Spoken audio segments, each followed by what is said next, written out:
José Luís Gaspar é, desde o outono de 2013, Presidente da Câmara Municipal de Amarante. Dentro de 9 meses, cumpre 2 mandatos à frente da autarquia. O social-democrata, uma vez chegado à Câmara, digo eu, valeu-se da experiência que havia adquirido na Associação Comercial e Industrial de Amarante e desatou a fazer candidaturas de obras a fundos comunitários, cujo resultado começa agora a ser visível. O comum dos amarantinos já começa a antever o resultado final do novo cineteatro, do Solar de Magalhães, a requalificação de ruas e margens do rio, entre outros. José Luís Gaspar foi convidado do Tâmega TV a responder a algumas questões sobre a atualidade governativa do município amarantino. Presidente, agradeço ter aceitado o nosso convite. Eu é que lhe agradeço e até porque este é um projeto novo também, desejar-lhe as maiores felicidades. Eu julgo que a comunicação é muito importante e cada vez mais, até porque hoje em dia a presença física é cada vez mais residual e, portanto, a única forma de chegarmos às pessoas será desta forma. E, portanto, os maiores sucessos. Muito obrigado. Pergunto-lhe, ainda vai a tempo de cumprir, inaugurar o que prometeu ou está a contar fazê-lo no próximo mandato? É assim, algumas das coisas irei efetivamente concluir durante este mandato, outras não terei possibilidade de o fazer. E eu explico já agora para quem me estiver a ouvir o porquê destas coisas acontecerem. Acontece em Amarante como acontece no todo nacional. Aliás, por causa disso é que o Governo, e bem, alterou algum articulado da lei, suspendendo, por exemplo, a questão do Tribunal de Contas, do visto Tribunal de Contas, porque isso estava a impedir que as autarquias, nomeadamente Amarante, pudesse concluir ou avançar com algumas obras importantes. Uma razão muito simples, é que os municípios mais pequenos têm, obviamente, limitações em termos de cariz financeiro, que são, enfim, indicadores que nós temos que respeitar e bem, em que não nos permitem ter um grande volume de obras. Por exemplo, nós este ano, só para ter uma ideia, entre tudo o que foi lançado ou a lançar, neste momento já lancei, mas já está em execução mais de 20 milhões de euros de obras, mas até final deste mandato estamos a falar em que será 31 milhões de euros de obras, entre obras grandes e obras pequenas, estamos a falar de freguesias, em que se não fosse esta suspensão era impossível eu poder executar. E por isso é que nós, até suspender, que foi o ano passado, nós estivemos aqui a marcar passo a expressão. Uma razão muito simples, e isto é algo que não se compreende. Como é que é possível, por exemplo, eu lancei o Cineteatro em 2018, em que conta para margem de endividamento a totalidade do investimento. O que transita, portanto, no ano 2018, em 2019, imagino que eu só executei 500 mil, ficando por executar 5 milhões, volta-me a contar tudo em 2019 e outra vez em 2020. E, portanto, andamos aqui, digamos, a arrastar, não permitindo obras novas, mesmo elas tendo financiamento comunitário. E é isso que está mal. E por isso é que muitas das obras foi isso que impediu e outras têm a ver com excesso de burocracia. Uma razão muito simples. Amarante temos aqui, tanto é, toda ela é quase zona classificada, atendendo ao mosteiro e, portanto, obriga a parceiros da DRCN, da Direção Regional da Cultura do Norte, e outras, como há pouco falou também das margens do rio, é a Agência Portuguesa do Ambiente, em que também tem, enfim, tem dificuldade. Enfim, faz o trabalho dela. É o problema deste país, a é o país. burocracia. Eu dou-lhe este exemplo. Eu tenho uma obra que está agora para parecer Tribunal de Contas, que vai arrancar, que é um viaduto, que vai ter ao Parque Multifunções, que já arrancou, e só para ter uma ideia, eu estive com este processo 4 anos. Não foi por problemas financeiros, não foi por falta de vontade, foi por burocracia. À espera dos parceiros. À espera dos parceiros e das autorizações para poder avançar. Mas, portanto, só respondendo objetivamente à sua questão, grande parte das obras poderão não estar inauguradas, mas estão em grande fase de desenvolvimento. Portanto, a inauguração de algumas, pelo menos, no próximo mandato. Ou seja, os amarantinos, nas próximas eleições autárquicas, vão ter o José Luís Gaspar nos boletins de voto? Pergunto. Eu acho que sim. Não vou estar agora aqui com aquela situação, vamos ver. Acho que sim. Claro que há aqui questões, porque eu sou eu represento uma força partidária, há uma coligação, e, portanto, agora, durante o próximo mês de fevereiro e março, isso tem que ficar clarificado. São essas orientações que há. Sei que os partidos estão a ver a questão das coligações. Da minha parte, tenho todo o interesse em continuar com esta coligação, porque tenho uma boa relação e tem sido feito um grande trabalho sobre este chapéu da coligação e julgo que é importante que ela continue. Da minha parte, há disponibilidade. Claro que agora são as questões burocráticas, é um pouco mais obras, não é? Vamos ter que esperar pelas validações, mas à partida tudo pode indicar que sim. A decisão será dos amarantinos no voto expresso em urna. Com certeza. Sendo um recandidato, se ganhar as eleições, é para cumprir o mandato até ao fim? Eu faço esta questão porque será o último mandato dos É para concluir, obviamente, até porque, repare, deixe-me dizer isto com toda a honestidade e toda a frontalidade. Eu já tive a oportunidade de ter, antes até de ser Presidente de Câmara, de ter tido outros desafios e nunca aceitei, por uma razão muito simples. Eu gosto muito da minha terra, tenho aqui a minha família e, portanto, é aqui que eu quero continuar a viver. Portanto, não faz sentido eu estar a pensar noutros desafios. Não quer dizer que daqui por uns anos isso não possa acontecer, mas neste momento, obviamente, eu costumo dizer que ainda falta fazer tudo e, portanto, eu tenho muita pressa e o tempo é muito pouco para aquilo que eu quero fazer e para aquilo que eu acho que a Amarante deve ter. E por isso é que, se os amarantinos assim o entenderem, darem-me novamente o seu voto de confiança para eu continuar, os 4 anos são bem necessários para deixar muitas coisas lançadas para o futuro da Amarante. Politicamente está preparado para lidar com esse novo fenómeno da política, o partido Chega, que teve aqui um resultado considerável, expressivo, em Amarante, nas presidenciais? Sim, eu acho que todos estamos preparados. Claro que esse é um fenómeno que vamos agora conviver. Já podemos aprender um pouco aquilo que aconteceu, por exemplo, na Europa Central, em que esse fenómeno já começou há muito tempo e que neste momento está consolidado e é realmente um motivo de preocupação. Aqui está a começar. Aliás, em Portugal tudo começa mais tarde. Esta é mais uma das coisas que começa mais tarde e, portanto, nós vamos ter que aprender a conviver. Eu acho que em termos de autárquicas, não será tão preocupante. Eu acho que nas autárquicas os partidos muitas vezes passam para segundo plano. É muito daquilo que é, pelo menos daquilo que eu conheço, é muito o voto assente na pessoa, nas ideias, e muitas vezes se vai perdendo. Aliás, eu ganhei muito eleitorado em outros partidos, em todos os outros quadrantes partidários, porque se reviram naquilo que era aquilo que eu apresentava aos amarantinos. Aliás, eu até costumo dizer, muito daquilo que é a nossa governação não está assente em ideologias partidárias, até porque nós vamos gerindo mediante aquilo que nos acontece e a nossa realidade Amarante é seguramente diferente da de Felgueiras, ou é diferente de Lisboa, ou é diferente de Portimão e, portanto, nós vamos nos ajustando e vamos definindo políticas de atuação mediante aquilo que é a nossa formação, as nossas ideias para o desenvolvimento, aquilo que nós entendemos que é o plano de desenvolvimento que devemos colocar. E por isso é que eu não estou muito preocupado com o fenómeno autárquico aqui. Estou sim preocupado com aquilo que poderá ser o futuro relativamente em termos de legislativas. Eu acho que isso merece, por parte de todos os partidos, uma grande reflexão daquilo que andamos a fazer e, portanto, eu quando digo andamos, porque eu também sou político e, portanto, todos temos responsabilidades, porque isto é um sinal claro de insatisfação. E, portanto, acho que os partidos, principalmente os 2 grandes partidos, têm que, de uma vez por todas, consertar e perceber como é que devem abordar. Não podem dizer hoje uma coisa e amanhã o contrário da mesma. E muitas vezes nós assistimos a isto. Aliás, neste período pandémico, nós estamos a assistir a muitas contradições. E isso não fica bem. E é por isso que há grau de insatisfação. Mas a ver, vamos ficar todos atentos para que realmente não possamos ser surpreendidos. Só para terminar, eu costumo dizer, o Hitler ganhou democraticamente, e foi o que foi.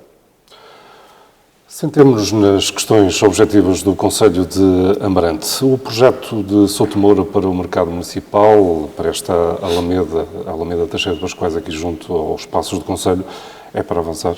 Está a avançar. Não é para avançar, está a avançar. Eu acho que esse é um projeto muito importante para Amarante.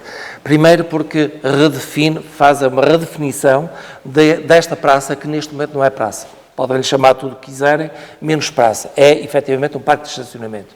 E eu acho que Amarante precisa realmente de uma grande praça.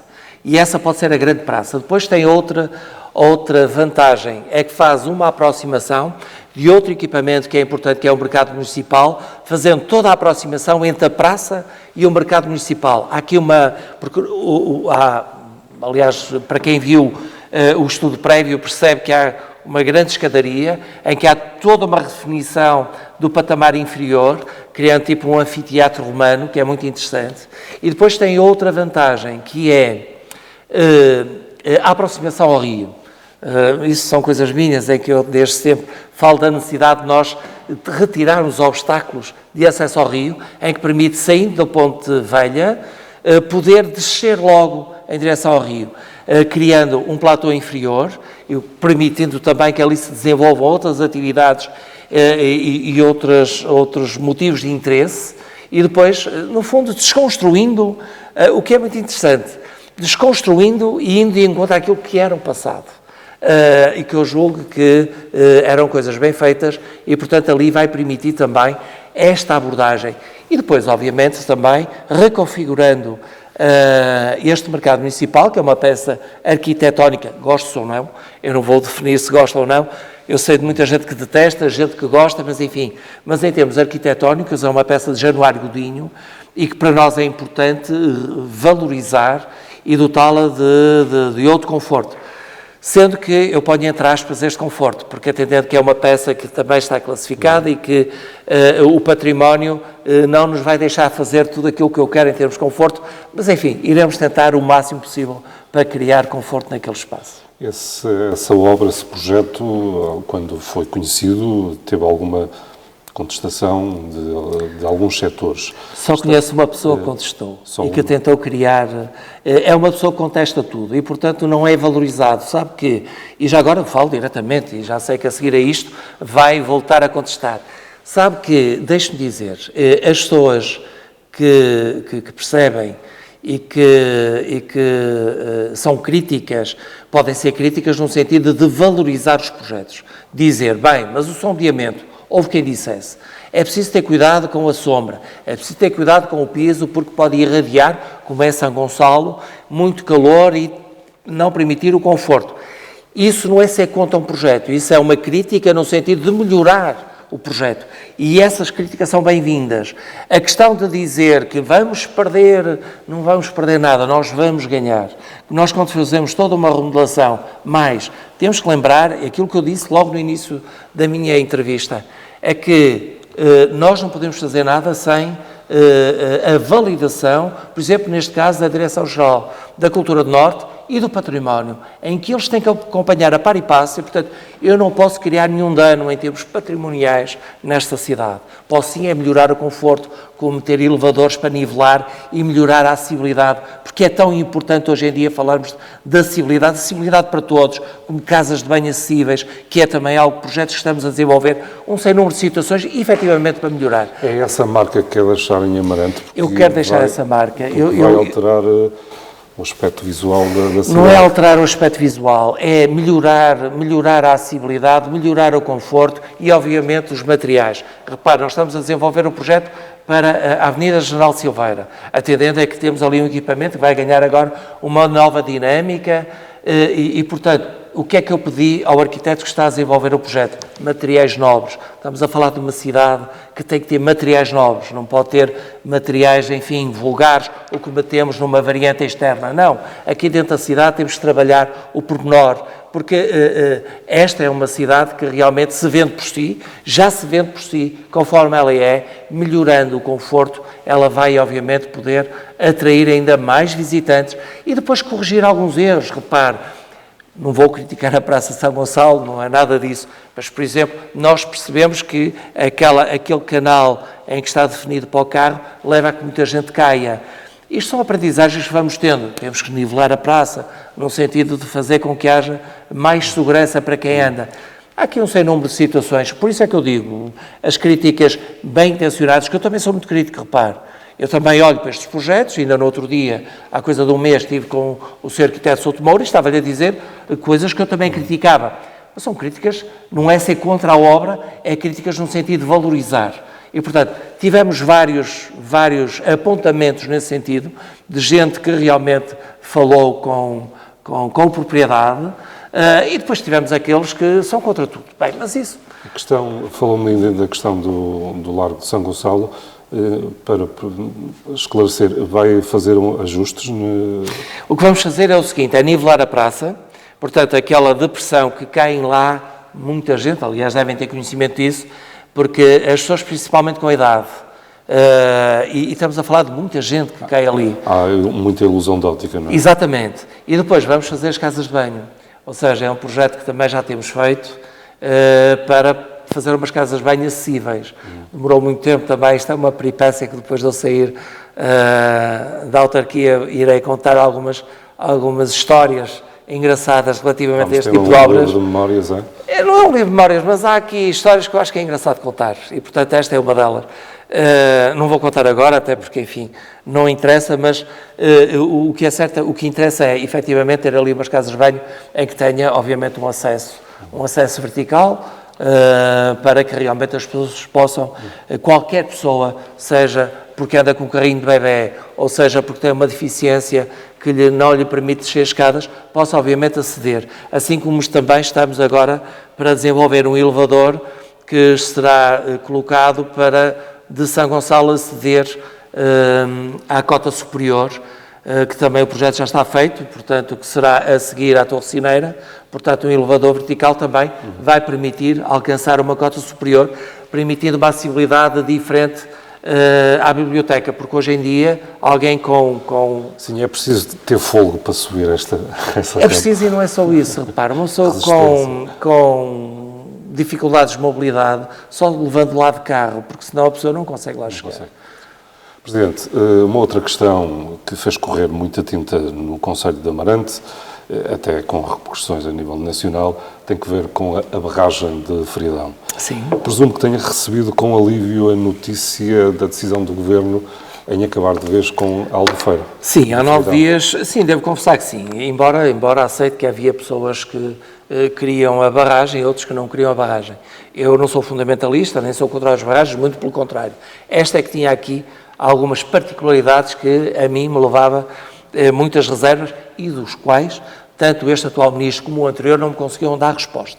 Portanto, eu não falava do perigo que ela podia representar, falava daquilo que era o constrangimento entre barragens que ia provocar. Só para perceberem, entre a barragem de Montante e a barragem de Jusante, tínhamos uma albufeira que era para regular o caudal do rio, em que por dia, as pessoas não falavam nisto, oscilava entre 9 a 12 metros. Veja o que é, num troço de 4 km, o rio ia subir e ia descer 9 metros. Isto ia criar um problema ambiental terrível para Amarante. Pronto, mas respondendo concretamente ao que diz, há 9 dias atrás, foi efetivamente, e como disse muito bem, foi posto um ponto final à barragem de Fredão, porque libertaram as condicionantes dos terrenos de toda aquela área que estavam a criar um grande constrangimento para as populações de Amarante, de Mondim, principalmente de Mondim, e, portanto, neste momento, acho que está terminado esta novela, que já tem muitas décadas e, portanto, esta não será uma barragem a ser feita. A não construção da barragem de Fredão significa o fim das dores de cabeça para Amarante relacionado com as albufeiras? Não é... A Jusante... Não é o fim... Aliás, estão a ser construídas as barragens de Voltambo. Sim. Por exemplo, a barragem de Aivões é algo que me preocupa, já fiz saber isso ao Sr. Ministro, porque, aliás, eu logo no início, se bem se recorda, eu falei logo nisso, aliás, até foi em Vila Mié, lembram-me perfeitamente, porque estávamos a falar também da escola do Estrado de Vila Mié e vários jornalistas me colocavam a questão e eu foquei na altura dando nota do seguinte: fico muito satisfeito da suspensão da barragem, quando foi feita a suspensão da barragem do Torrão, de Fredão, peço desculpa, mas estou preocupado relativamente a Daivões. Porquê? Porque toda a cascata do Tâmega era assente na última, que faria a regulação do rio, não é? A barragem de Jusante, como era assim apelidada, servia para regularizar o caudal. Acontece que, não havendo esta, era preciso estudar e saber exatamente como é que Daivões ia fazer este comportamento. Porque a Iberdrola não tinha uma barragem jusante para depois regularizar o caudal. E como estamos a falar de 20 km de distância, não podíamos estar aqui sujeitos a descargas ou seja, de termos aqui oscilações do rio. O Sr. Ministro, na altura, quando eu falei numa reunião presencial que tive eu e os meus colegas, em que eu abordei este tema, ele disse para estar descansado, porque isso estava acautelado. Eu sim espero, ela estará... descansado? Não estou descansado e estou muito atento e vigilante, inclusive Temos uma seca em Amarante no verão e enxurradas no inverno. Podemos ter várias coisas, é porque quando estão a turbinar, aquilo descarrega e nós, entretanto, demora não sei quantas horas a chegar aqui e vem aqui e o rio sobe. E depois, quando não está a turbinar, desce e estamos sujeitos de manhã a passar o rio a pé.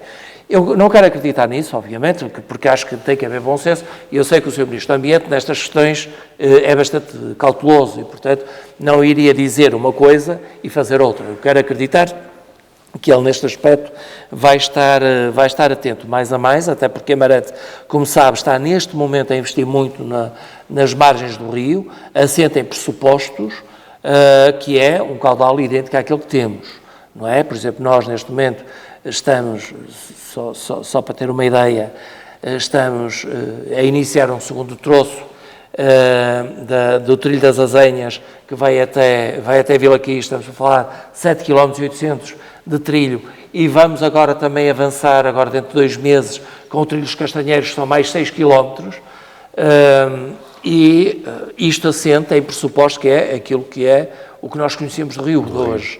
E, portanto, eu espero não estar assim enganado, não é? Eu e os amarantinos, quando falo eu, quero que interpretem isto como dos amarantinos. Mas a ver, vamos, obviamente que nós estamos atentos e sei que, além de nós, muitos outros estão atentos, Mondim também está atento e, portanto, todos aqueles que têm uma ligação mais estreita e próxima do rio, e estamos aqui a tentar perceber se efetivamente é conforme as indicações que nos deram, se eventualmente haverá aqui algum lapso, mas eu quero acreditar que não.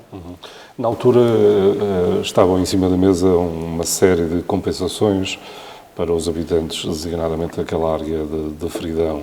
Eles chegaram a ser pagos, não foram? Houve um montante... Tem agora que os devolver? Como é que é? Não.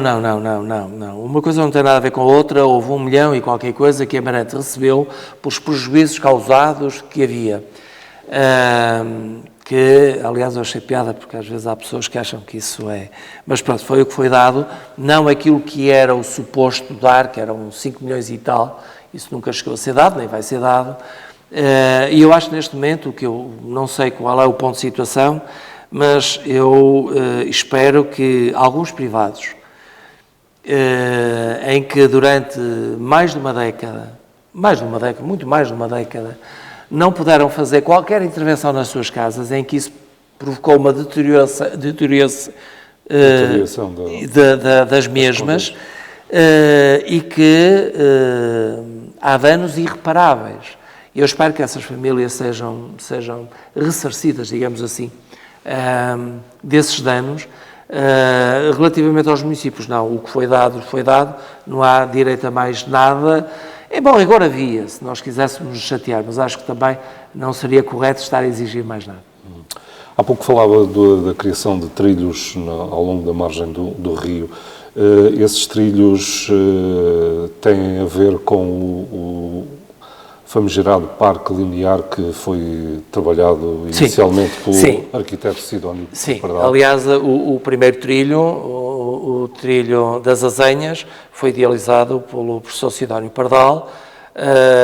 É um projeto que eu tenho bastante orgulho, porque eu julgo que qualquer amarantino, porque isto é uma história antiga em que todos nós de Amarante temos, enfim, muito orgulho neste rio. E seguramente eu e toda a minha geração teve momentos de felicidade muito grande neste rio. E para nós era muito importante. Eu lembro-me desde miúdo nós falarmos que era preciso esta ligação ao rio, que estava a perder, e é verdade. Aliás, repare que é como esta praça que ainda há pouco falávamos. Antigamente ela era muito acessível ao rio. Neste momento temos uma parede que não permite a acessibilidade, temos de dar uma grande volta para aceder ao rio. E foi-se construindo a cidade um pouco de costas voltadas. Neste momento, esta ligação que estamos a fazer dos trilhos e de pequenos percursos, aliás, que durante este ano também, tudo que é acesso ao rio vai ser refeito, e permitindo uma grande proximidade ao rio, até porque nós, a meio, por exemplo, aqui em cima estamos a fazer o parque multifunções, permitindo também uma melhor acessibilidade ao centro da cidade, mas também uma melhor acessibilidade ao rio. Isto, efetivamente, dá aqui, ou seja, faz aquilo que muitos de nós, amarantinos, queríamos que fosse feito, aproximar o rio da população. E, neste momento, acho que vamos conseguir com isso, vamos dar a oportunidade dos amarantinos poderem passear, desfrutar da beleza deste rio. Aliás, eu lembro-me, uma altura, o professor Sidónio Pardal, numa das muitas visitas que fez ao Rio Tâmega, em que nós pedimos o auxílio e o apoio até dos bombeiros para permitir navegar e fazer todo este trilho, ele, que era professor universitário, vinha com alguns amigos americanos, de faculdades da América. E eu lembro-me, já também com a idade do professor Sidónio Pardal, eu lembro-me muito do entusiasmo que eles tinham a dizer a beleza deste rio. Como é que era lindo. Eles quase que diziam que era ainda um rio virgem. Claro que eles não conheceram o Rio Olo, porque senão então acho que tinham ainda um prazer redobrado ao ver o Rio Olo, o Rio Velho, o Rio Marão, estes rios tão lindos e fantásticos que nós temos aqui no Concelho de Amarante. Mas é isso, no fundo é isso, acho que vamos devolver o rio do arquiteto e vamos... Pardal é para implementar na íntegra? Peço desculpa. O projeto do arquiteto? Sim, ele está a ser implementado na íntegra, com os ajustamentos que fomos obrigados a fazer, nomeadamente porque a APA assim o obrigou, enfim, vários pormenores que fomos obrigados a alterar, mas neste momento, aliás, foi esse o concurso que foi avançado e é esse o concurso que está a ser executado. Assim como os outros projetos, porque, entretanto, repare, com base nessa experiência, avançamos com outros projetos e, neste momento, eu não sei se vou conseguir concluir, mas, por exemplo, o projeto integral dos trilhos, estamos a falar de 18 km.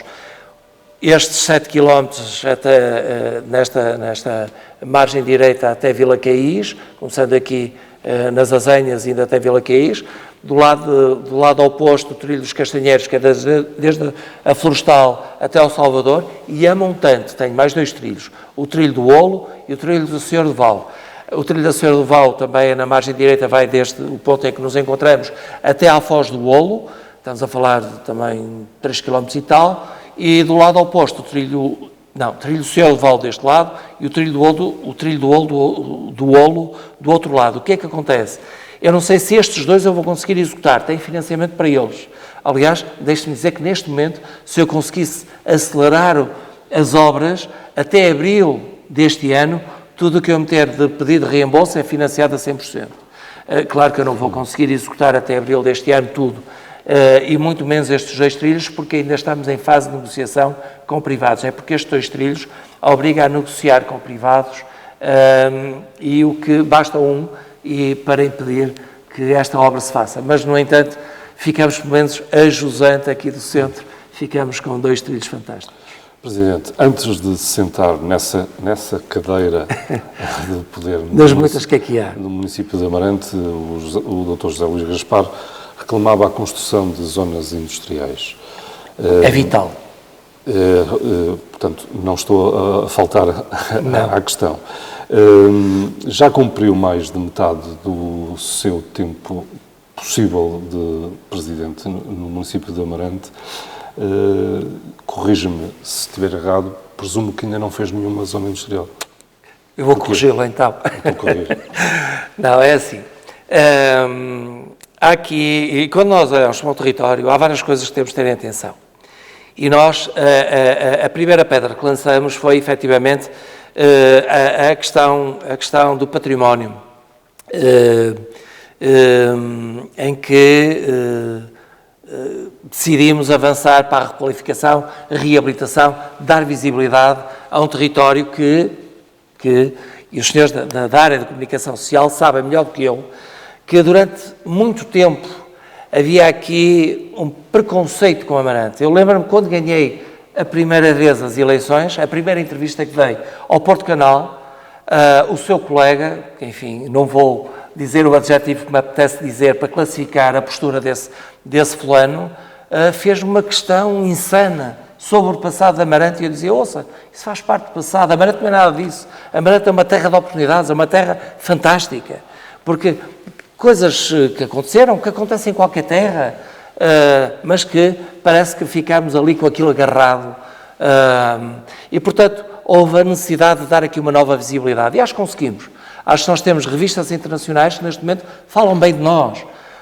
E não é porque nós estejamos a encomendar nenhum... Ainda agora, bem recentemente, o The Guardian falou de Amarante de forma muito elogiosa e como um destino a não perder. Mas já tivemos outras revistas que assim o fizeram. E isso é um trabalho que vamos fazendo para consolidar a marca. Aliás, se não fosse o problema que hoje temos, hoje Amarante poderia ter... Estou no urbanismo primeiro, antes de ir para... Mas, depois começamos a definir, tivemos um problema, tivemos que resolver, obviamente, a questão do PDM. Para nós foi muito importante. E então passamos a avançar com a segunda fase, que é, efetivamente, as zonas industriais. Porquê é que elas são importantes? Não nos vamos enganar. Nós, se não conseguimos fixar as pessoas, nós não temos capacidade de fazer crescer a cidade, fazer crescer o município. Esse é o primeiro imperativo. É muito importante apostar na cultura, é muito importante apostar no turismo, é muito importante apostar no urbanismo. Mas temos que ter, como já tivemos antigamente, aqui âncoras, ou seja, que eram empresas âncora que efetivamente promoviam o desenvolvimento. E posso citar, por exemplo, aqui a Tabopan, que da minha geração ainda se lembram o que era uma empresa e da importância que ela tinha para o território. Neste momento, o que é que nós fizemos? Nós definimos um plano de ação. Primeiro, equipa técnica, constituímos uma equipa capacitada para nos ajudar a trabalhar nisso e, portanto, criamos aqui uma nova área de intervenção, que foi o Invest Amarante, para nos ajudar neste processo, fazendo aqui dois trabalhos. Primeiro, projetando Amarante para o exterior e dizendo que Amarante tem capacidade para atrair investimento, mesmo não tendo ainda zonas industriais municipais, mas pegando em tudo o que está no território, terrenos possíveis de serem convertidos e poderem acolher fábricas, e portanto nós fizemos toda a sinalização em todo o concelho, mesmo até espaços devolutos. Depois, e começamos, obviamente, junto da ICEP, que tem sido um parceiro fantástico.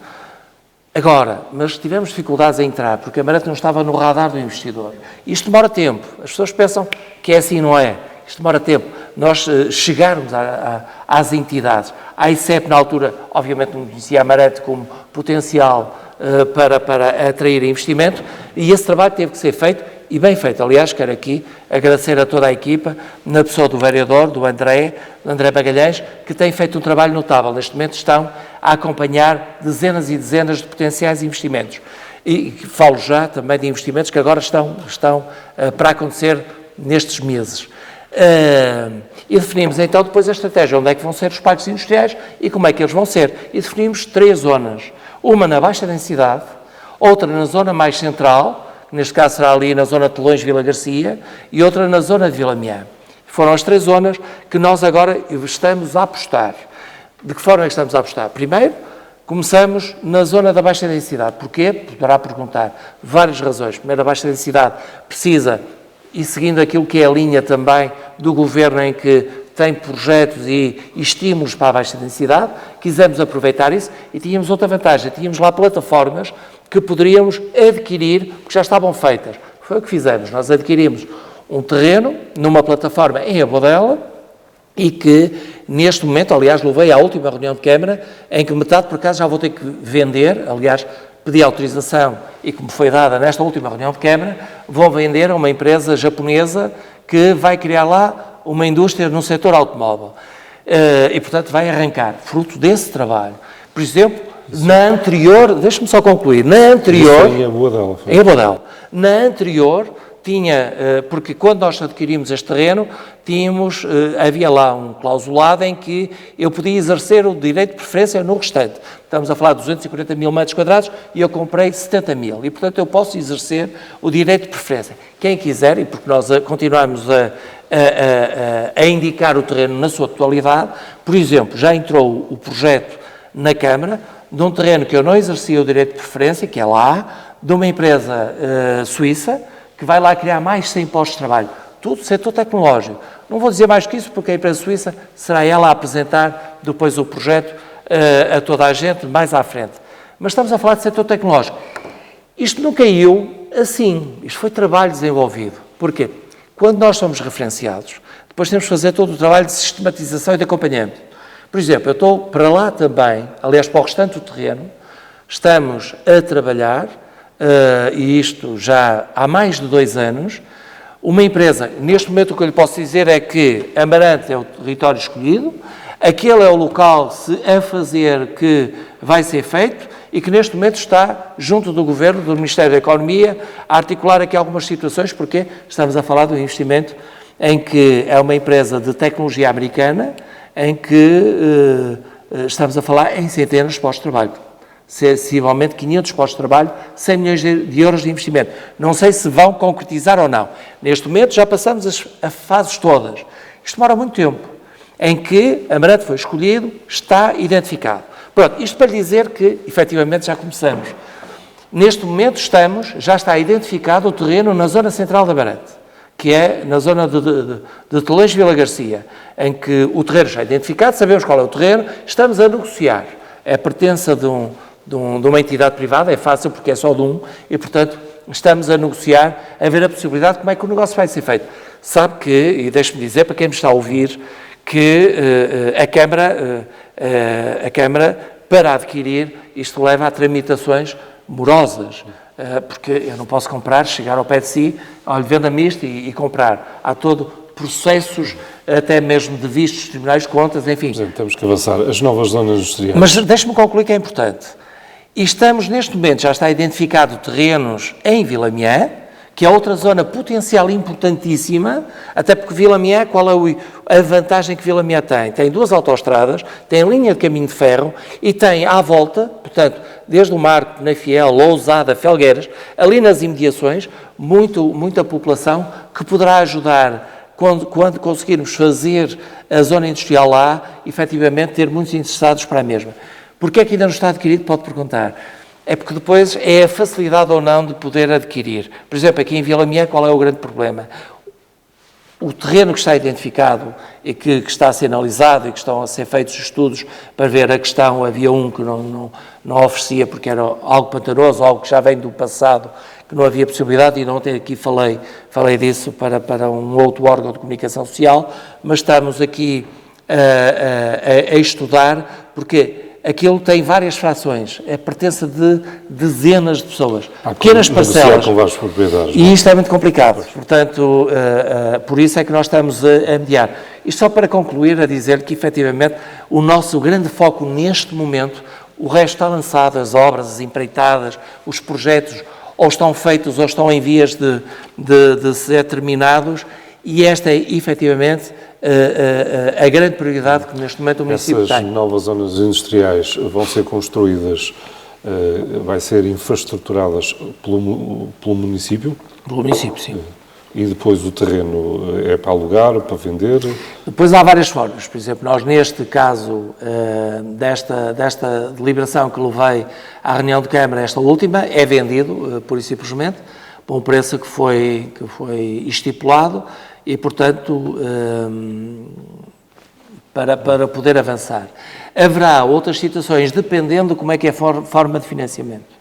Por exemplo, eu para uma das outras estou a pensar, até porque há verbas de fundos comunitários, a ceder a quadros comunitários. Claro que isso obriga a que o sistema de venda seja diferente. Portanto, eu não posso vender o terreno Tucu, até porque teve projetos financiados. Este aqui não tem, e por isso é que me permite, por exemplo, ter adquirido por um preço e agora vendido por outro, mas se ele fosse objeto de quadros comunitários, eu não teria essa possibilidade. Teria que ser, eu não sei qual é a forma jurídica, mas é vendido o direito de superfície, mas o terreno continua a ser da Câmara por um preço residual, obviamente, mas que permite que continue a pertencer à Câmara. Aliás, nós temos esse exemplo em Telões, que é um bocado esse exemplo, que lá está, o solo é da Câmara, o espaço aéreo é das empresas que lá estão localizadas. A Parques EDT é uma solução ou um problema para Amarante? Os parques de EDT, eu não percebo a pergunta, porque os parques de EDT, a Câmara de Amarante, aquilo é privado, como sabe. Pois por isso mesmo, que é uma zona simbólica para Amarante, não vou pôr a chorar sobre o leite derramado, mas foi um erro histórico o município não ter adquirido aquele... Toda a gente sabe qual é o meu pensamento relativamente a isso. Obviamente foi um erro histórico. Acho que Amarante... o município de Amarante, se tivesse adquirido na altura, claro que me vão dizer, mas como é que adquiria, como é que não adquiria? Eu não tive esse dossiê comigo e, portanto, não posso pronunciar ao mesmo. Aquilo que me foi dado na altura a saber, eu era deputado municipal, e me diziam que era todo impossível. Eu hoje acho que era possível poder ter adquirido aquilo, até porque uma grande parte da dívida era pertença do Estado, que era do IFP, em que havia 7 milhões, qualquer coisa assim. Eu agora não sei precisar, mas era muito milhão, que era obviamente Estado. E, portanto, se era Estado, fazia sentido o perdão ficar para a Câmara e não para o privado. Mas tudo bem, está feito, não vale a pena chorar. Agora já não conseguimos inverter. O que importa, efetivamente, é que aquele espaço, que neste momento tem muitas empresas lá instaladas, empresas aqui de Amarante, é mais difícil empresas externas, porque hoje em dia os territórios são muito competitivos. Eu neste momento o que estou a fazer? Estou a fazer uma ARU em Telões, exatamente por causa daquela parte. Uma nova ARU, aliás, vou na quarta, não é? Tive a primeira ARU aqui na zona central, na zona norte a segunda ARU, em Vila Mié a terceira ARU e em Vila Quis a quarta ARU. E agora vou para a quinta, que é em Telões. Exato, é a quinta. Exatamente porquê? Porque é todo aquele espaço daquelas indústrias que estão, enfim, na Nacional 15, ali onde foi a primeira parte da Tabopan e toda aquela linha da Tabopan, tem que ser reabilitada.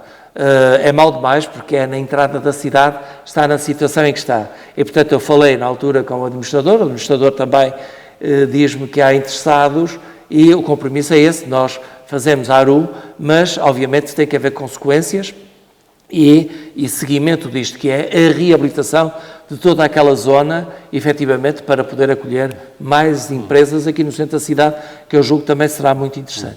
Presidente, diz a cartilha da Economia que lançar impostos sobre as empresas não é bom para a captação de investimento. Claro. Porquê é que decidiu lançar? Por isso é que nós temos que apelar ao Governo para baixar. Portugal é dos países com mais impostos a nível europeu e isso realmente é muito mau. Aliás, eu gostava depois, no fim, de falar mais de um. Não só esses, mas também os municipais. Vamos falar da derrama.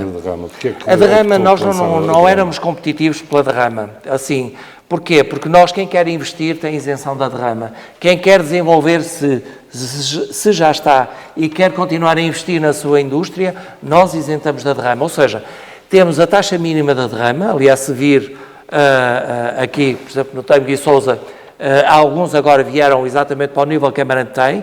Temos isenção até 150 mil euros de volume de negócios e, portanto, a pequena, que é aquilo que é a matriz de identidade hoje em Amarante. E deixe-me dizer que todas as empresas e todas as zonas industriais que nós conhecemos com sucesso, em Viana do Castelo, em Guimarães e por aí adiante, não há isenção de derrama, muito pelo contrário, a derrama é muito mais elevada no Porto e por aí adiante. Não faz sentido eu dizer que tenho que investir e não ter dinheiro para investir.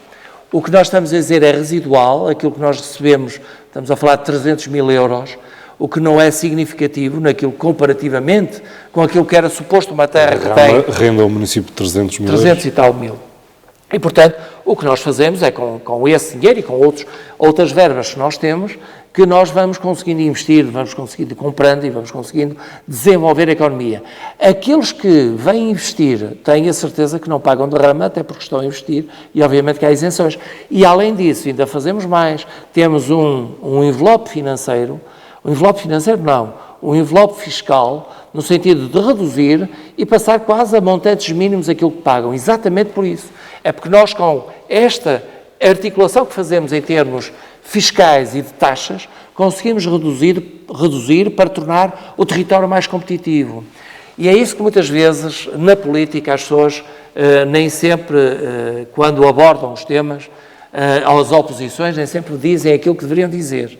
É que nós aqui, Amarante, é neste momento, seguramente, o território que mais benefícios dá a quem quiser investir em termos industriais. Nós temos um pacote fiscal que permite, efetivamente, sermos competitivos. E estamos agora, paralelamente a isto, a desenvolver outro envelope para sermos mais competitivos, por exemplo, à área da construção. Porque eu, prevendo a vinda de algumas indústrias para Amarante, como aquele exemplo que eu há pouco dei, e quero acreditar, até porque há muitas outras que virão, nós precisamos de construção em Amarante. E neste momento o que é que eu estou a fazer para tornar o território mais competitivo? Estou a baixar claramente o tarifário. Olha, eu tive um exemplo que era, pagavam taxas de 80 mil euros e passam a pagar 6 mil euros. Veja a diferença. Um exemplo prático que na altura me deram os serviços, exatamente para fazer com que haja construção, mas as casas unifamiliares, estamos a falar de prédios com alguma expressão e alguma dimensão, exatamente para fazer com que as pessoas tenham aqui uma oportunidade para comprar o seu apartamento, coisa que hoje em dia é muito difícil, como sabe, a Amarante não tem grande oferta nesse sentido. Mas é esta gestão que nós fazemos, tirando aqui e pondo acolá, aumentando aqui e diminuindo acolá, para tornar o território mais competitivo. E aquilo que temos vindo a fazer. E, portanto, dizer que desde que aplicamos a derrama, temos tido várias solicitações para virem para cá e não é a derrama que afugenta ninguém. Sente-se confortável a apoiar, tanto mais não seja a nível institucional, a instalação de call centers em Amarante? Faço esta questão. Eu não percebi. Se sente confortável a apoiar a instalação de call centers em Amarante? Sinto. Todos nós sabemos da má fama, má reputação que os call centers têm devido às condições laborais. Mas sabe que adivinhar é proibido, não precárias. é? Na altura, nós estamos a falar de um call center que foi aqui numas instalações só da Câmara e quando o call center sair, as instalações continuam a ser da Câmara. Aliás, foi um processo que nós fomos adquirindo, aliás, umas instalações que não eram nossas, mas que nós adquirimos e que neste momento tem à volta de 100 trabalhadores lá. Aliás, deram-me aqui há tempos o relatório, eu depois posso fazer chegar, caso haja necessidade de aprofundar um pouco este tema. É assim, sabe, nós... sinto-me confortável, respondendo objetivamente à sua pergunta, até porque quando eu faço as coisas, faço de forma bem intencionada. Se depois as coisas vão correr como eu tinha expectativa ou de forma diferente, por exemplo, no caso presente, eu tinha uma expectativa diferente, devo confessar. Mas, no entanto, não correu mal. As pessoas continuam lá a trabalhar e é uma alternativa que têm em termos de trabalho. Se me diz, é um trabalho futuro, se calhar não, mas é um trabalho que permite que haja ali 100 pessoas que neste momento estão ali a trabalhar e que não estão desempregadas. E, portanto, é mais uma alternativa que tem. Agora, se é esse o tipo de empresas que eu quero que esteja cá e que garante o futuro, não é. A indústria transformadora é. Há serviços, como por exemplo, como eu dizia há pouco, um data center que poderá criar 500 postos-trabalho, é futuro, porque estamos a falar de tecnologia de ponta em trabalho qualificado. Mas isto é um trabalho que nós vamos desenvolvendo e quem está no exercício da minha função tem que...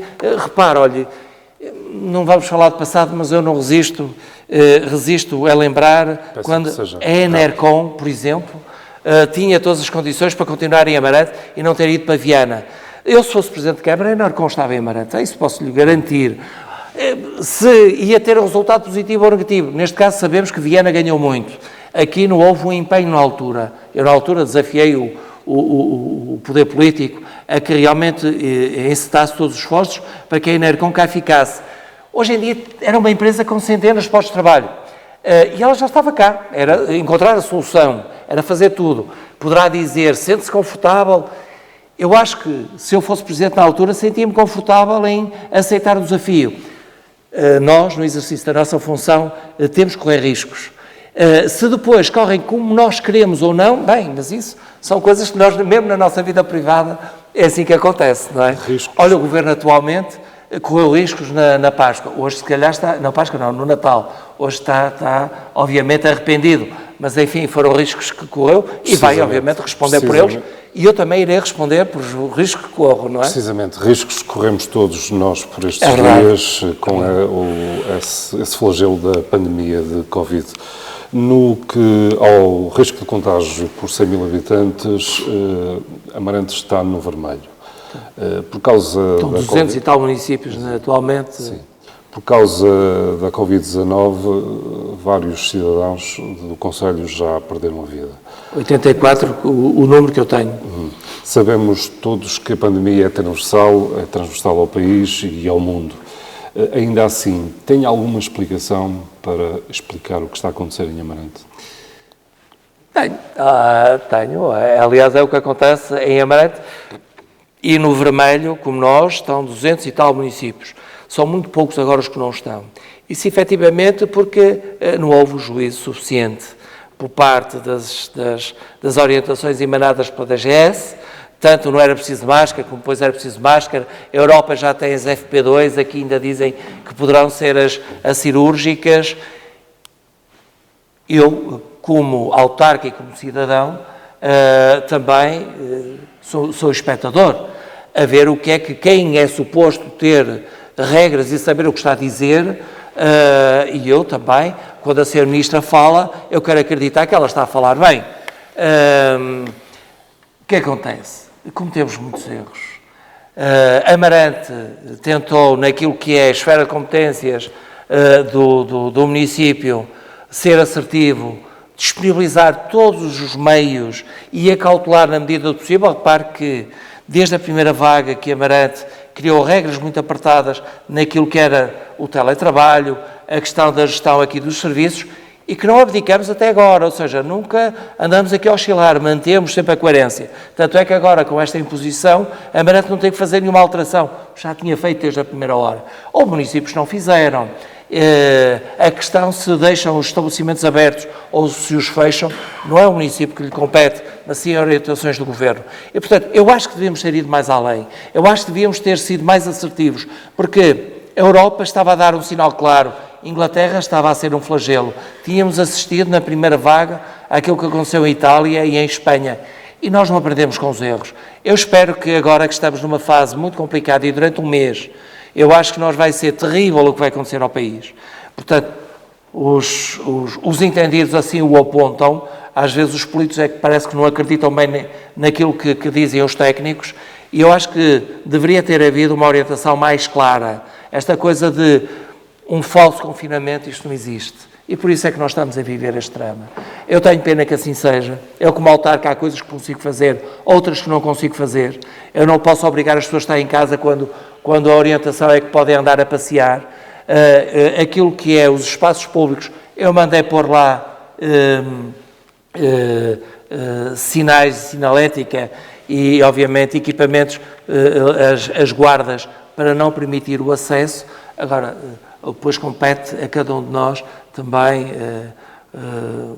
o ter os cuidados acrescidos para que não possamos estar a contagiar muita gente ou ser contagiados. Não quer dizer que possamos todos, aliás, nós os dois, claro, podemos estar contaminados sem o sabermos, mas, enfim, poderia haver mais rigor nessa questão. Face ao caos vivido no Centro Hospitalar Tâmega de Sousa quando da segunda pandemia, e agora veremos como é que vai ser, o Dr. Gaspar, colegas do Dr. Gaspar defenderam alguns que tem que haver uma nova reorganização do serviço de urgências. Há também outros que vão mais longe, defendem mesmo um novo modelo de gestão dos dois hospitais. A Federação do seu partido distrital defende a realização de obras no hospital em Penafiel. E o que é que o senhor defende? Se é que defende alguma coisa? Defendo muita coisa. Aliás, deixe-me dizer que eu seguramente sou dos políticos que mais defendo a causa do Hospital de Amarante desde o início. Aliás, se bem se lembram, desde o início, e quem estiver a ouvir sabe que é verdade, desde que apareceu um documento falando da fusão dos 2 hospitais e criando o Centro Hospitalar do Tempo e Sousa, eu fui o único cidadão amarantino que dizia que era um disparate. Até porque eu tinha tido experiência enquanto administrador hospitalar e já na altura nós tínhamos deixado um projeto lá para se fazer a ampliação do Hospital São Gonçalo. O velhinho Hospital São Gonçalo, fazendo sim aquilo que era um hospital de proximidade. E o que era isso? Era manter os serviços básicos, nomeadamente medicina interna, cirurgia, ortopedia, pediatria e obstetrícia, eram as áreas essenciais que nós defendíamos com internamento e uma falsa urgência médico-cirúrgica, é que eu quero dizer com uma falsa urgência médico-cirúrgica. Era a urgência básica como ela era, porque sempre foi uma urgência básica, assistida pelas especialidades de internamento, ou seja, o senhor tem um problema, entra lá, tem o clínico geral, mas se o problema e eles virem que não têm capacidade de resposta, chama os colegas que estão no internamento para dar apoio. E esta era a solução para Amarante e era este o caminho que Amarante devia ter seguido. Quiseram ver o modelo espanhol e lá foram eles todos passear para a Espanha a ver como é que Espanha funciona. Sem perceber, e eu disse isso em várias entrevistas que dei na época. Dei várias entrevistas desta matéria e mais, aqui nesta mesa. Inquiri, na altura, presidente do Conselho de Administração do Centro Hospitalar e o Sr. Presidente da Câmara, aliás, isso está em ata, em que eu dizia, foi a meu pedido que vieram cá, dizendo que realmente é a enormidade daquilo que andavam a fazer. Acontece que quiseram seguir o modelo espanhol, que é, as regiões têm um hospital central e depois têm os satélites, em que lá a região funciona. Há um espírito regional, aqui não existe. Aqui quiseram dizer que todo o ambulatório era feito em Amarante e o que é que fizeram? A primeira coisa que fizeram quando criaram o centro hospitalar, esvaziar o velhinho hospital de São Gonçalo. Primeiro, todos os profissionais passaram a ter um sentido único para Penafiel. Mas, eu já nesta condição de autarca, numa reunião em Vila Real, em que me chateei até com o diretor clínico, em que ele me dizia, e estavam vários intervenientes, dizia, mas veja a distância de Penafiel para Amarante. Eu disse, meu amigo, e a distância de Amarante para Penafiel não é mesmo? É que só vem em um sentido, e por isso é que nós estamos como estamos, em que eu, como se devem estar recordados agora, quando fez 5 anos, isto também foi público, está filmado, quando fez 5 anos agora, em que estavam, enfim, do aniversário da abertura deste hospital, eu fiz um discurso muito assertivo e muito incómodo para a administração, dizendo efetivamente como é que é possível, ao fim de 5 anos, nós continuarmos a ter um hospital que não funciona. Uma empresa, ao fim de 3 anos, se não tem resultados, pelo menos não tem perspectiva de evolução, fecha. Um hospital, ao fim de 5 anos, continuamos exatamente conforme estavam, sem especialidades, sem médicos, a investir em Penafiel. Eu há pouco não concluí. Fizeram o centro hospitalar, em que este era o ambulatório, ia ser dedicado ao ambulatório, ficando programada para Penafiel. O que é que aconteceu? Fizeram logo a ampliação de um espaço para ambulatório em Penafiel. Não se compreende, mas que gestão é esta? Isto, obviamente, vem de cima. E deixe-me dizer que todos os partidos são culpados, porque já passaram partidos deste atual que lá está Gaspar, e dos anteriores. Isso é história, não a vamos apagar naturalmente. A história é hoje a realidade. Mas o que eu lhe pergunto, o que é que defende? O que eu defendo, aliás, eu disse neste aniversário, é a autonomia. Dê autonomia a este hospital. Volto a deixar que ele tenha uma administração e que possa ser autónomo relativamente a Penafiel. Porque senão nunca, isto vai continuar durante anos. Andamos aqui com 30 e tal milhões de euros investidos ali, em que realmente não funciona. Não estou a falar agora neste aspecto da pandemia. Eu estou a falar do hospital e, portanto, que não haja confusão do discurso. Da questão que me colocou, estamos a falar da filosofia daquilo que é o funcionamento do hospital. Não agora em termos Covid. Em termos Covid é outra coisa. O que acontece é que, efetivamente, nunca houve uma orientação clara, nunca houve vontade política para que realmente este hospital fosse um verdadeiro hospital. E eu tenho pena, e só há uma solução, efetivamente, é criar autonomia, que ampliem o Hospital Penafiel. Acho muito bem, o Hospital Penafiel tem que ser a referência. Eu não estou contra o Hospital Penafiel, tem que ser referência. E este é que tem que continuar a dar assistência às pessoas, porque hoje em dia não dá. No setor da cultura e virando a agulha, no projeto de construção do Cineteatro de Amarante, foi retirada a valência da residência da Orquestra do Norte. Os músicos, E bem. os músicos vão continuar com os instrumentos às costas? O que é que tem uma coisa a ver com a outra? Aquele não é um espaço para a Orquestra do Norte. Aquele espaço em que a gestão daquele espaço irá convidar a Orquestra do Norte, a Orquestra das Beiras, a Orquestra do Sul, as várias orquestras a poderem lá mostrar a sua arte. Aquilo não tem que ser residência de ninguém. Aliás, se fizer, e seguramente já o fez, uma pesquisa, isso está a acabar. Essa moda das residências artísticas acabou. Porquê? Porque esses espaços depois ficam de ninguém, fica só daquela entidade.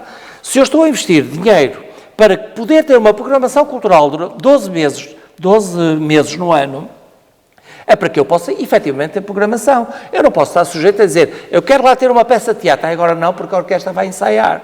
A orquestra tem espaço para ensaiar, mais. Eu estou a desenvolver um projeto novo para Amarante, que é a Fábrica das Artes, em que vai ter lá um espaço dedicado à Orquestra do Norte e a outras orquestras que queiram vir para cá ensaiar, com as condições todas, com as salas para poder treinar.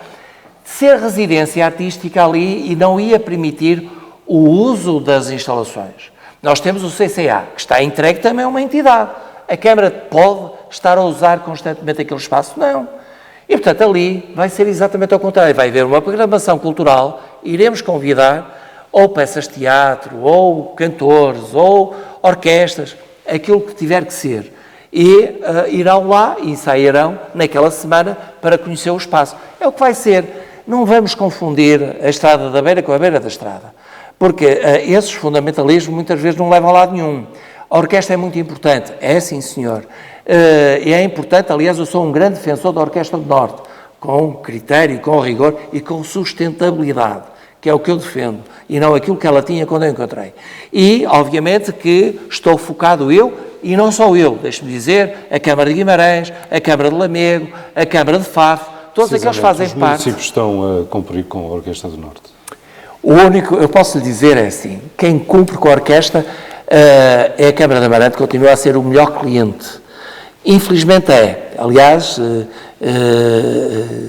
já tentamos sensibilizar, mesmo o anterior secretário de Estado da Cultura, em que eu também reforcei o apelo que ele fez, no sentido de fazer com que as câmaras municipais do Norte fossem clientes. Eu dou-lhe este exemplo. Bastava cada município destes 86, julgo eu, da Zona Norte, contratarem um espetáculo e era sustentável a orquestra. Infelizmente não acontece. Os dois clientes essenciais que têm, o primeiro é Amarante, a seguir é Guimarães, e depois é muito residual, obviamente na Fiel agora também compra, Lamego também, mas é muito residual e são muitos poucos. E já agora, só para quem nos estiver a ouvir, também perceber porque é que eu apelo a isto. É que as orquestras regionais, quando foram criadas 3 orquestras regionais, exatamente para trabalhar os territórios na Zona Norte, Zona Centro e Zona Sul. E para trabalhar também a vertente pedagógica. E esta é que é a grande questão. É que a Orquestra do Norte, gosto ou não, eu gosto e muita gente gosta, aliás, e Amarante é um bom exemplo daquilo que conseguiu alcançar, é que faz um trabalho pedagógico com crianças fantástico. E é isso que nós devemos continuar a promover.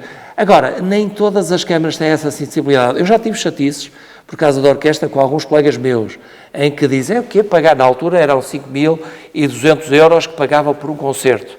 Diz, só é, porque o resto é financiado pela DG Artes. Porque há uma subvenção financeira que permite o pagamento e por isso só é este montante. E então diziam-me que não podiam, 5.000 euros era muito dinheiro, quando às vezes, e tinha direito a um concerto, mais um concerto pedagógico. Para, eram 2 concertos. E não tinham dinheiro. Mas, por exemplo, nós sabemos que todos os municípios, também o faz, têm outros espetáculos, enfim, de outras sensibilidades, não a orquestra, mas outros cantores que vêm, porque nós temos públicos todas, enfim, que temos que ir de encontro a eles, e sei bem que se gasta muito dinheiro na contratação dos espetáculos até de verão e assim, mas é assim, mas eu não posso responder pelos outros. Amarante continua a cumprir, deixe-me dizer, e vai continuar a cumprir. Quando a pandemia se for embora, esperemos nós que vá um dia destes, o quanto antes, o Mimo, o Festival de Música Mimo, regressa a Amarante? Eu espero que sim. Aliás, o Mimo tem uma grande relação com Amarante. E ele atravessou o Atlântico com a promotora do espetáculo? Peço desculpa. Estão ultrapassados os diferentes com a promotora do espetáculo? Estão a ser negociados, porque, como sabe, houve uma legislação que saiu e que levou a interpretações várias. Nós temos a nossa interpretação, a empresa que gera o Mimo tinha uma interpretação diferente, e estas coisas, como a lei tem sempre várias interpretações, ainda até estava aqui por causa dos transportes e tinha aqui alguns advogados, e era o que eu dizia, às vezes nós pedimos 2 parceiros, são 2 parceiros, podem ter nuances diferentes. Neste momento houve aqui, e eu respeito as interpretações que cada um possa ter, eu defendo, obviamente, o meu município e as outras entidades, defendem aquilo que têm que defender. E houve aqui uma divergência de interpretação, que neste momento eu julgo que está a ser consertado, e a ver, no futuro vamos ver. Eu, por mim, o Mimo, acho que é um produto muito interessante, que é ou o Mimo ou algo parecido com o Mimo, porque fala-se muito na democratização da cultura. E eu pergunto onde é que ela existe. Existe em Amarante. Amarante tem sido o palco em que todos aqueles com muito dinheiro ou sem dinheiro nenhum podem assistir a bons espetáculos, a bons produtos, e, portanto, eu acho que é aqui que muitas vezes os municípios podem marcar a diferença. Diz assim, pois, mas gasta muito dinheiro. Não há bela senso, não. Da mesma forma que temos que investir para acolher indústria, da mesma forma que temos que valorizar património arquitetónico para, efetivamente, as nossas cidades serem mais atrativas. Eu acho que a cultura... um investimento, não é? Eu vejo como um grande investimento, sim. Mudando de assunto, agora entramos na questão dos transportes e das acessibilidades no concelho de Amarante. Amarante vai ter uma nova transportadora rodoviária a operar no concelho. Quem é essa operadora? É uma nova empresa que é criada foi um consórcio de 2 empresas de Guimarães que se juntaram e candidataram a um concurso, deixe-me dizer de resto que é um concurso internacional, e que foi obviamente sujeito ao visto prévio da entidade reguladora para poder lançar, e que neste momento, surpresa nossa, as entidades, as operadoras que têm durante algumas décadas feito transporte em Amarante não concorreram, refiro-me nomeadamente à Rodonorte e à Valpi, que são aquelas que tinham mais expressão em Amarante, mas que decidiram não concorrer, é legítimo, ou não sei, o tempo irá dizer, e neste momento está a ser tudo preparado para em agosto poder iniciar os transportes em Amarante. As rotas, as carreiras serão as mesmas que existiam até agora? São reforçadas, porque ao abrigo agora desta nova lei, deixe-me dizer que esta lei saiu em 2007, é uma recomendação europeia, em que só foi agora em 2015, é que foi aqui, aliás, Amarante, como eu digo, é sempre mais tarde do que o resto da União Europeia, só para ter uma ideia, somos o último país da Europa que está com este processo. O resto já todos os países passaram por este mesmo procedimento. Amarante não, o país está a passar agora, neste momento, em que foram constituídos as autoridades de transporte. Nós, como fomos constituídos e decidimos não delegar a competência na CIM, aqui do Tâmega e Sousa, fomos o único município que não delegamos. Na altura, o entendimento que tínhamos era que poderíamos ser mais assertivos sendo a autoridade de transporte. Tanto é que, a ver que o que nós temos vindo a desenvolver, nomeadamente em termos de passes, que temos um passo único de 30 euros para andar em todos os transportes municipais aqui do concelho, não por linha, mas em todo o município. Temos, por exemplo, que usamos uma linha dedicada para isto, porque somos a autoridade de transportes, entre aqui este centro urbano e o centro urbano de Vilamiã, para poder ligar, por exemplo, à linha de comboio, o que para nós é muito importante, e veja, quem tiver o passe da CP não paga nada para andar nesta linha. Já andaram no ano passado, mais de 6 mil pessoas nesta linha, o que é interessante, e que 60% não pagou nada para andar lá, e isto é uma vantagem que nós temos pelo facto de sermos a autoridade de transporte. Neste concurso público que lançamos Tivemos algum cuidado, até para permitir que até as transportadoras existentes pudessem continuar, e daí que acho que estes 5 anos vão ser anos de aprendizagem a nível nacional, e portanto havia que ser contido naquilo que era a expectativa, nomeadamente os equipamentos circulantes, o número de idade, não pôr tudo carros novos, porque senão obrigava a um investimento brutal por parte destas operadoras, e portanto teríamos de ter algum cuidado. Mas o que é certo é que nós, ao abrir, houve esta entidade nova que quis apostar. Deixe-me dizer que, por exemplo, a entidade que ganhou aqui ganhou também Guimarães, por exemplo, só para ter uma ordem de grandeza, e em agosto temos aqui uma nova realidade, novos circuitos, em que nós garantimos que todos os lugares vão ser cobertos, não digo constantemente, com certeza que não, mas com a frequência necessária para que possam vir trabalhar. Os condutores da Roda Norte e da Valpe dizem que vão perder o emprego e que o senhor é responsável. Aceita essa responsabilidade? Obviamente que não, mas permita-me aqui, porque há pouco falei que a atitude política nós temos de ser consequentes. E deixe-me dizer que com alguma surpresa, ou sem surpresa, eu assisti aqui a um momento caricato em que temos uma figura de um senhor eurodeputado, líder de uma distrital do Partido Socialista, que é o Dr. Manuel Pizarro, que veio aqui interceder em favor também dos motoristas. E deixe-me dizer que é curioso, aliás, eu dizia também para um dos órgãos de comunicação social, também me entrevistou, que ele agora é tipo uma espécie de figura tutorial aqui do Partido Socialista da Amarante, não sei se faz bem ou mal, e eles é que sabem. Mas deixe-me dizer que, às vezes, a seriedade do processo, quando nós falamos, esqueça-se de dizer uma coisa que é muito importante. Primeiro, que o Partido Socialista, que tem assento aqui como vereadores, não votaram contra. Quando se é contra um processo, vota-se contra o mesmo processo. Segundo, também se esqueceu de dizer que esta é a norma que vigora a nível nacional. Nomeadamente, a Cimo-Tâmega e Sousa, por exemplo, são 11 municípios, grande parte deles do Partido Socialista, o concurso é exatamente igual. Aquilo que são as alíneas em que diz exatamente relativamente ao pessoal, é exatamente igual, sim, até porque isto é uma orientação. Mas o facto dos outros concelhos terem concurso idêntico não obriga a Amarante a ter um igual, certo? Não, obriga, sim senhor, desculpe, não pode dizer uma afirmação dessas, até porque eu tenho que seguir orientações nacionais e internacionais. Neste caso, a orientação é muito clara. No articulado poderá defender... Não posso, não, peço desculpa, não, porque tem a ver, obviamente, não posso. Ainda ontem eu tive aqui uma reunião com os sindicatos, com a empresa que ganhou agora a concessão, com o advogado que defende também uma das partes e com o nosso advogado. E isso foi muito bem explicado. É que nós não o podemos fazer por causa da livre concorrência. É uma orientação que vem da União Europeia.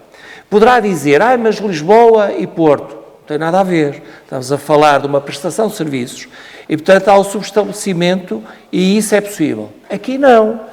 Aqui, é uma nova realidade, é uma nova concessão e, portanto, tem que ser assim. Diz assim, mas Vila Real é diferente. Não é diferente. Vila Real tinha uma concessão, também tinha transportes públicos, tinha transportes urbanos.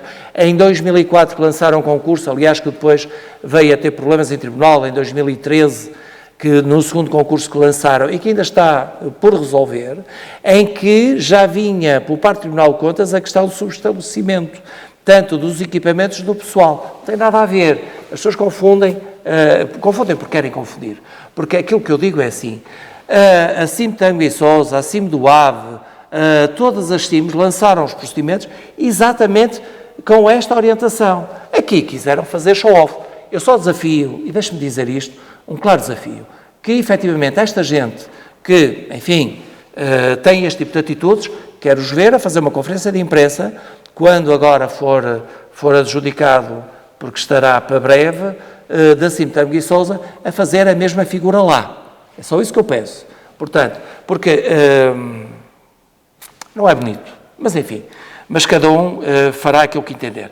Mas deixe-me dizer que nós... A vida laboral destes condutores não há nada a fazer. Não há, o concurso público que nós temos tem um articulado que obriga que a nova concessionária contacte os trabalhadores que possam ser dispensados por aqueles que agora estão a operar no território e que, obviamente, que possam vir... eles têm que nos apresentar evidências de que foram contactados e que são reintegrados.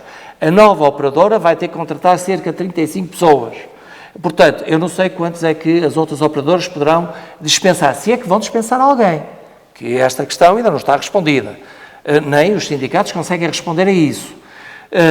Mas caso dispensem, obviamente que a nova operadora vai acolher esses trabalhadores. Portanto, isso está calculado neste concurso de Amarante, como no concurso de Guimarães, como no concurso da CIM do Ave, como no concurso da CIM Tâmega e Sousa. Todos eles está calculado porque é também uma imposição legal. E, portanto, nós a calculamos. Agora, obviamente que é feito este ruído porque interessa politicamente fazê-lo, mas eu contra isso não posso fazer nada, podem fazer muito barulho ou pouco, o que interessa é aquilo que é. Os trabalhadores da Amarante que possam ser dispensados podem ter a oportunidade de trabalhar aqui nesta nova empresa. A questão da antiguidade, que é outra questão que alguns falam, isso aí, quem cessa um contrato de trabalho tem que pagar, obviamente, a antiguidade desse trabalhador. Obviamente que a Rodonorte, se dispensar um colaborador com 20 anos, vai ter que o indemnizar, é assim, é a lei da vida. Portanto, isto é uma obrigação e um imperativo legal também. Linha do Tâmega, como é que estamos? O país está a apostar como nunca no transporte ferroviário. Amarante ainda vai a tempo de apanhar o comboio do investimento ou não faz sentido falar de linha do Tâmega? Faz todo sentido. Duas observações prévias. A primeira é que, desde que eu entrei, a primeira coisa que eu fiz foi contratar o engenheiro Álvaro Costa, como sabem, é uma referência a nível nacional da ferrovia, inclusive a CIM também o contratou para fazer o estudo de uma linha potencial que irá para o Val de Sousa, e bem, porque eu acho que esta deve ser a orientação e deve ser uma aposta futura, é ferrovia. E Amarante, logo que eu entrei, em 2013, portanto no ano de 2014, já estava a contratar este especialista para trabalhar fazer esta abordagem da linha do Tâmega e provar da pertinência dela ser reabilitada. Na altura desenvolvemos todos os trabalhos, tive várias reuniões em Lisboa, no sentido de ver o acolhimento, tanto por parte, na altura da Refer e depois do IP, quando houve a fusão entre as Estradas de Portugal e a Refer, e com a Secretaria de Estado de então. E apresentamos um projeto muito interessante, que era mostrar a sustentabilidade das linhas. O que era? Era as pessoas perceberem que com um troço de 10 km de Caíde, Marca Amarante, por exemplo, de Braga para Barcelos, de Aveiro para São João da Madeira, pequenos troços, e o comboio chegava onde há gente para efetivamente tornar a rede sustentável. Porque é esse o nosso pecado capital. É que muitas vezes estudam um troço sem olhar o todo. E, portanto, nós aqui fizemos um trabalho que eu julgo que foi interessante e mereceu acolhimento por parte do IP, em que ficamos de trabalhar depois a segunda fase, com indicadores que ele tivesse, a equipa do IP com a equipa que a Amarante tinha contratado. Acontece que depois houve grandes alterações do governo de então, e este assunto caiu. Aliás, nessa altura até também esta figura que aqui, ainda há pouco aqui falava, o Dr. Manuel Pizarro, teve uma intervenção em Amarante muito caricata relativamente ao transporte, porque dizia que era uma asneira eu querer o comboio em Amarante, agora também defendo, mas na altura dizia, e até dizia, ali está nas redes sociais, quem quiser ver, era então chocoso relativamente a Amarante e ao Presidente da Câmara. Mas, enfim, cada um fica responsável pelas frases que profere e com aquilo que vai dizendo. Neste momento nós percebemos, que havia dificuldade em dar continuidade a esse projeto e passámos para um plano B. Nós temos que ter sempre um plano B na vida. E um plano B é, enquanto não houvesse vontade do Poder Central de desenvolver este canal e devolvê-lo ao comboio, aproveitar este canal para que ele fosse um canal de transporte dedicado, fazendo interface com a livração, com um autocarro que fazia de vai-vem. E esse projeto que foi desenvolvido, aliás, em 27 de setembro de 2019, foi aprovado aqui pela Assembleia Municipal o protocolo a estabelecer com o IP. E, curiosamente, só agora é que estamos a ultimar este protocolo. Porquê? Entretanto, de lá até cá, porque estas são as tais contingências que muitas vezes acontecem e que não é por falta de vontade nem do IP nem minha que não se assinou logo o protocolo, foi porque na altura,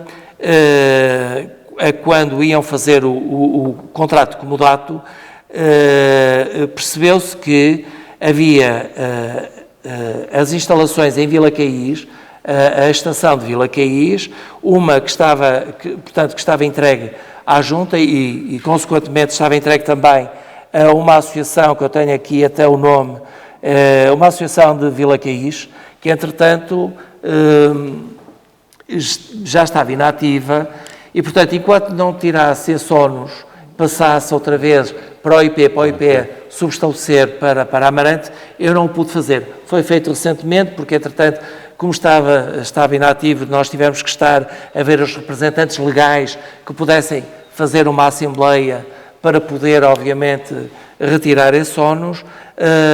Como ela estava extinta, foi muito difícil, porque estamos a falar de algumas décadas, mas conseguimos agora fazer essa tramitação e, neste momento, estamos à espera de desenvolvimentos e, portanto, julgo que este ano iremos poder iniciar a fase 1 do projeto, que é fazer o projeto da reconversão da linha. Nós já temos o estudo prévio, que já está feito, e agora é materializar o projeto de execução para poder lançar. O acordo aqui, já agora se me permite só dizer o seguinte, este acordo prevê que, caso no clausulado que lá está, que a subconcessão da plataforma, que ela possa ser devolvida ao IP, caso o IP decida avançar com o comboio. Portanto, nós em 120 dias, isto foi obviamente também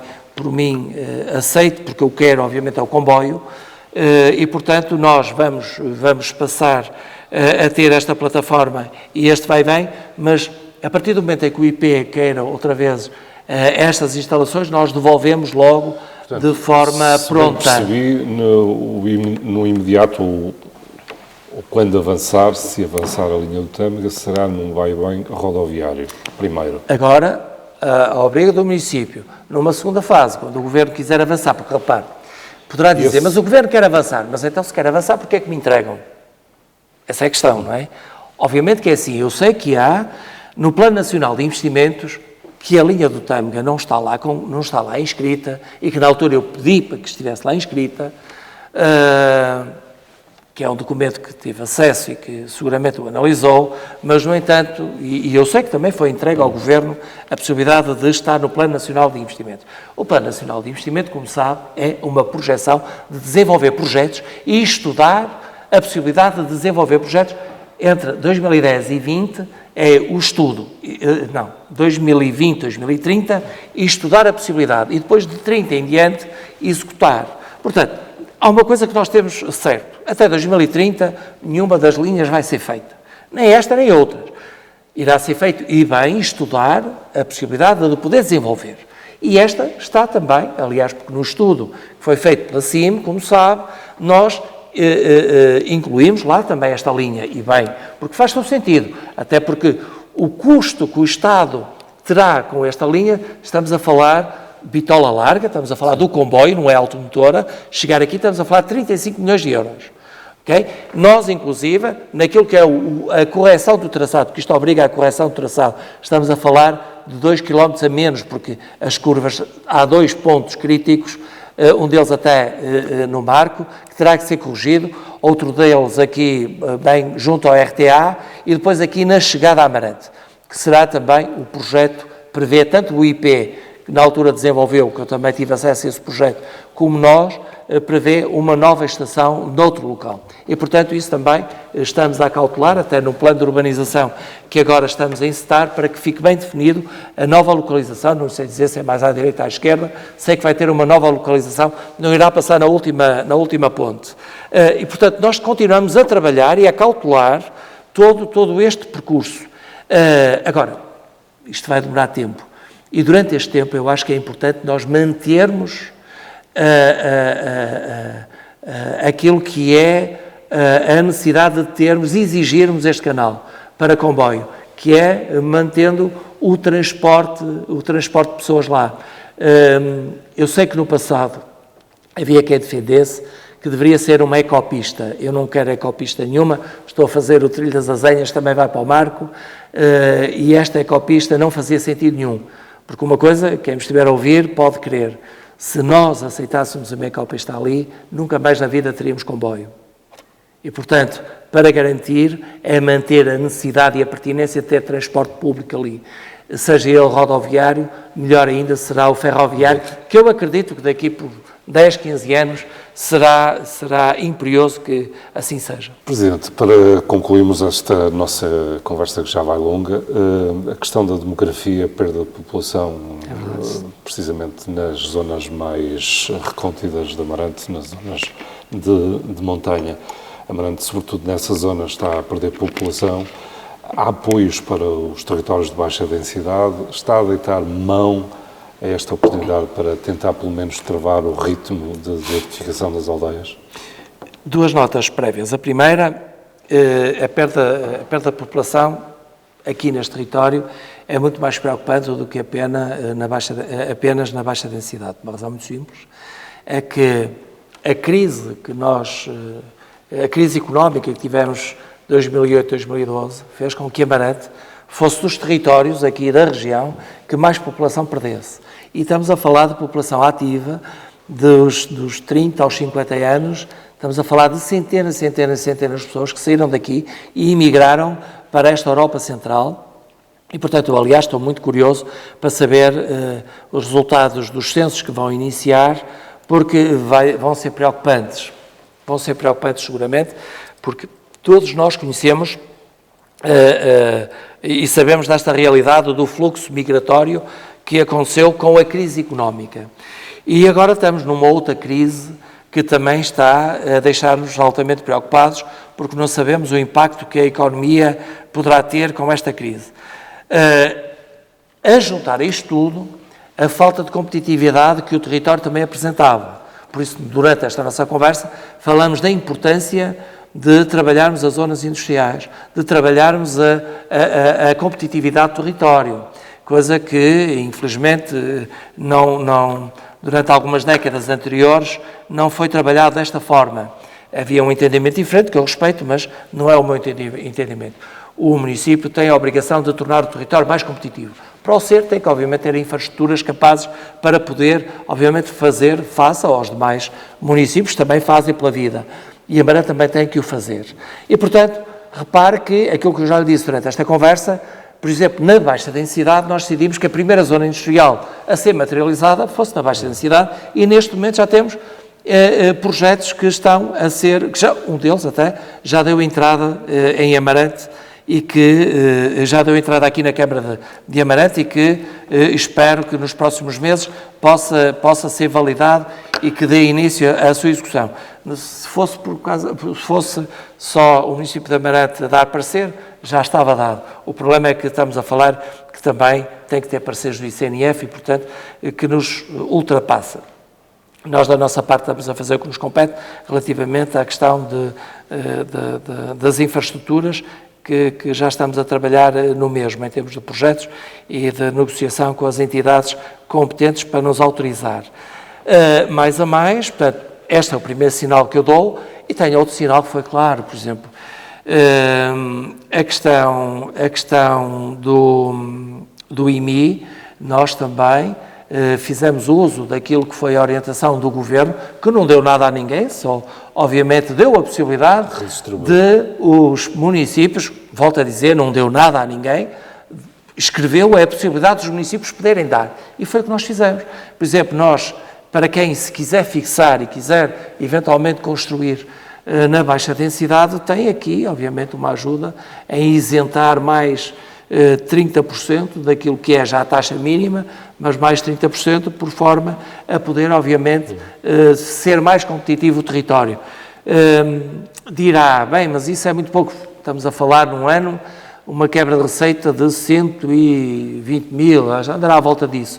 É muito pouco, mas já é significativo, é dinheiro que nós ajudamos. Está a ver como é que se aumenta aqui e diminui acolá para tornar o território mais competitivo. Sim. E é uma forma, aliás, sujeito à crítica, como sabe, que eu quem não aceitasse muito esta forma de ver o território, mas é como eu digo, acho que é uma forma assertiva de ajudar algumas franjas do território. Mais a mais, também dizer-lhe outra coisa, nós estamos a desenvolver vários projetos, por exemplo, para a Serra de Marão, a Serra da Amoreira, no sentido de estimularmos também um incremento cada vez maior na questão do turismo. Por exemplo, o município está agora para lançar concurso de um projeto para o centro de BTT, por exemplo, que se ficará na margem esquerda, numas instalações, nomeadamente também em Abodala, que irá permitir trabalhar e desenvolver muito o turismo daquela zona. Estamos em pleno Covelo do Monte a desenvolver um projeto para a apicultura, um centro de extração de mel, que é uma forma de pôr em pleno Marão, em cima, num sítio dos sítios mais bonitos que a Marante tem, com uma vista de 360 graus, em que vai ficar lá um centro de extração de mel. Estamos a trabalhar a recuperar antigos apiários, estamos a falar de coisas com centenas de anos. Recentemente adquiriu as minas de... As minas Vieiras, por exemplo. Entra nesta estratégia? Entra nesta estratégia. E o que é que pretende fazer com aquele património? Obviamente que teremos um centro interpretativo das minas. Claro que aquilo está muito degradado. Neste momento, a primeira fase, vamos ver se durante um ano conseguimos, porque aquilo está tudo com muitas infestantes. Aliás, eu não... Fui lá há coisa de 2 semanas e fiquei perplexo com aquilo que vi e, portanto, nós vamos desenvolver a desmatação daquilo para poder depois trabalhar em termos de centro interpretativo. Aquilo é um espaço muito interessante, estamos a pesquisar, a ver empresas que possam ser, porque há ali uma questão que nós temos de ter alguma cautela, que é a questão da segurança. E, portanto, eu estou agora a tentar encontrar no mercado uma empresa que nos possa ajudar para obviamente, aqueles canais que há e que possa eventualmente pôr em perigo a população, para os poder preservar. Estamos a trabalhar nisso e, portanto, eu quero acreditar que no próximo ano, este e o próximo ano, tenhamos um projeto consolidado para poder depois avançar e tentar sujeitá-lo a quadros comunitários. Vamos ver se assim será. Presidente, agradeço a sua disponibilidade. Eu é que lhe agradeço e mais uma vez termino desejando-lhes muita sorte, porque a comunicação é importante e, portanto, bem-ajam por isso. Muito obrigado. Muito obrigado.